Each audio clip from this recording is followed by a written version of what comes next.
C'était il y a un siècle. Ce 10 novembre 1920, la Grande Guerre est achevée depuis 2 ans.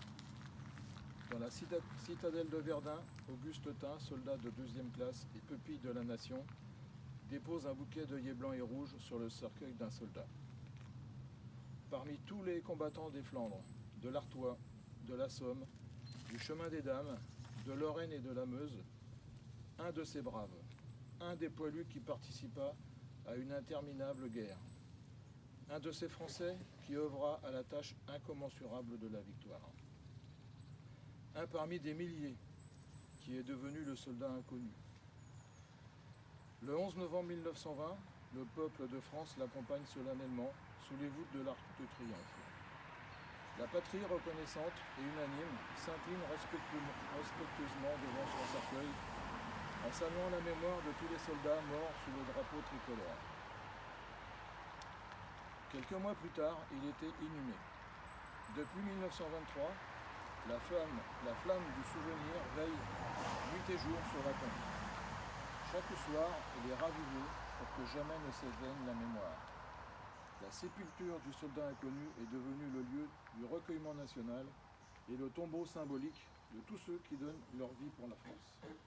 Cet anonyme représente chacun de nos morts et tous nos morts en même temps. Cette mémoire vit également dans chacune de nos communes, dans chaque ville et village de France, dans chacun de nos monuments aux morts, dans chacun des cimetières, dans nos mémoires familiales. Elle vit dans l'œuvre de Maurice Genevoix, qui entre aujourd'hui au Panthéon. Le président de la République l'a souhaité en honneur du peuple de 14-18. Maurice Genevoix n'entre pas seul dans le temple de la nation. Il y entre en soldat des épargnes, en écrivain et en porte-étendard de ceux de 14. Il y entre avec ses millions de frères d'armes, ceux dont il a immortalisé le souvenir, l'héroïsme et les souffrances. Il y entre avec toute la société, de la première ligne à l'arrière, mobilisée face à l'adversité et qui a tenu avec une admirable endurance. 8 millions de soldats combattirent sous les couleurs de notre drapeau, aucun d'entre eux ne revint totalement indemne. Des centaines de milliers furent blessés, dans leur chair comme dans leur âme. 1 400 000 tombèrent au champ d'honneur. Nous ne les oublions pas, inlassablement nous les honorons. Chaque 11 novembre, la nation rend également un hommage solennel à tous les morts pour la France, ceux d'hier et ceux d'aujourd'hui. Chaque année, nous rappelons leurs noms.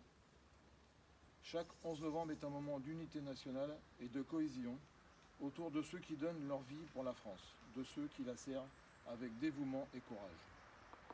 En ces instants, au souvenir des événements passés et aux prises avec les épreuves de notre temps, nous nous rappelons que c'est tout un peuple uni et solidaire qui fit la guerre et la supporta et en triompha. Nous allons passer maintenant au discours de Vanessa.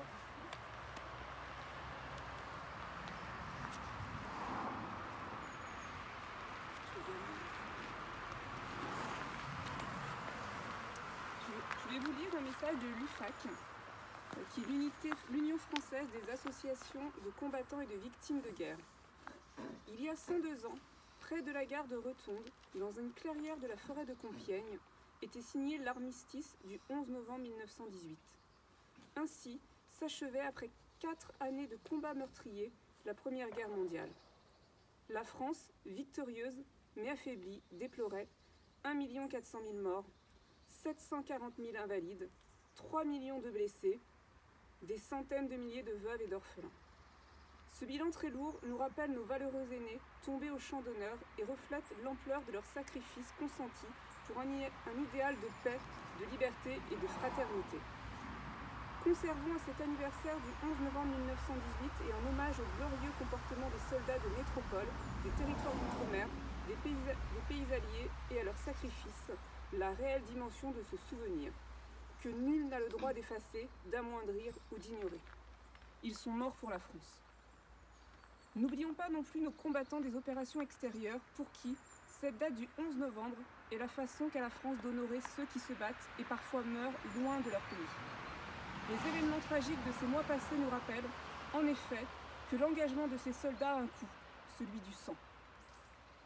En cette année 2020, l'Union française des associations de combattants et de victimes de guerre estime que la situation internationale, particulièrement dangereuse, rend plus importante que jamais le rôle de l'Organisation des Nations Unies.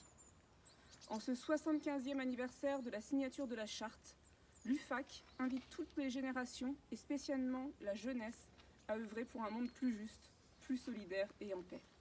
Vive la République, vive la France.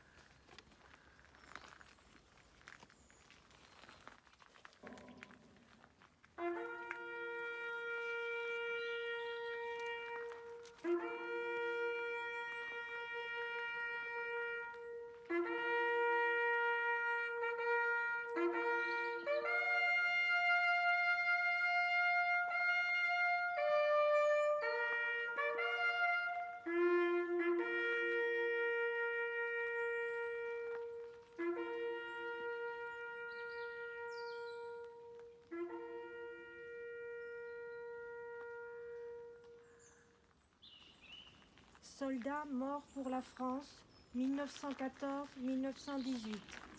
Édilbert Amblard. Henri Dibaud. Mort pour la France. Marcel Calle. Mort pour la France. Arthur Chanroux. Mort pour la France. Maurice Damar. Mort pour la France. Henri David. Mort pour la France. James David. Mort pour la France. Louis Delaveau. Mort pour la France. Marcel Delouis. Mort pour la France. Léon Durand. Mort pour la France. Léon Cuinet. Mort pour la France. Émile Marcil. Mort pour la France. Victor Merlet. Mort pour la France. Henri Moulet. Mort pour la France. Lucien Moulet.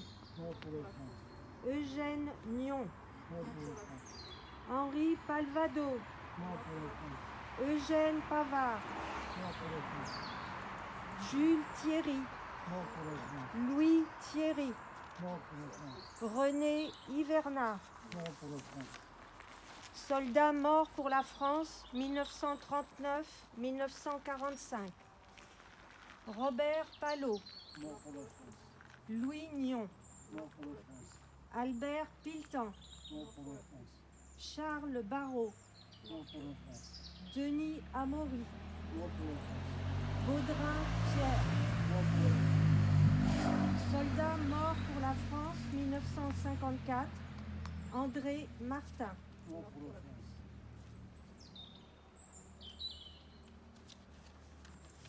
Les morts pour la France de l'année écoulée.